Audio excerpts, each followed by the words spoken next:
ሐምሌ 16 ቀን እግዚአብሔር ከሰማይ ሆኖ ተመለከተ። ዓለም ሳይፈጠር በሥላሴ ልቦና የነበረች መላእክትና ሰው ባንድ የሚዘምሩበትን መንገድ ያዘች።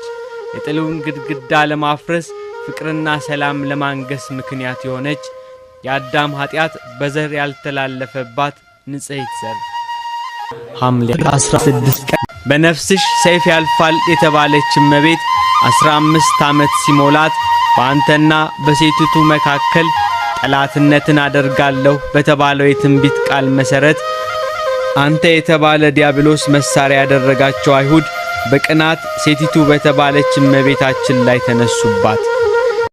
ሐምሌ 16 ቀን ጌታችን መድኃኒታችን ኢየሱስ ክርስቶስ ለእናትነት በመረጣት ለኪዳነ ምሕረት ያው ቃል ኪዳን ገባላት። በአንቺ አማላጅነት ያመኑ ብዙ ሰዎች ይድኑ ዘንድ ማልኩልሽ።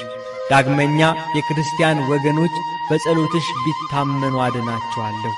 አረማውያን እንኳን ቢሆኑ በአንቺ ስም ቢማጸኑ ደስ አሰኛቸዋለሁ።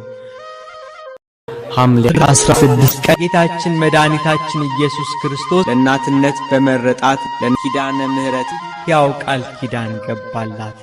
በአንቺ አማላጅነት ያመኑ ብዙ ሰዎች ይድኑ ዘንድ ማልኩልሽ።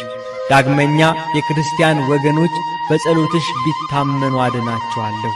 አረማውያን እንኳን ቢሆኑ በአንቺ ስም ቢማጸኑ ደስ አሰኛቸዋለሁ።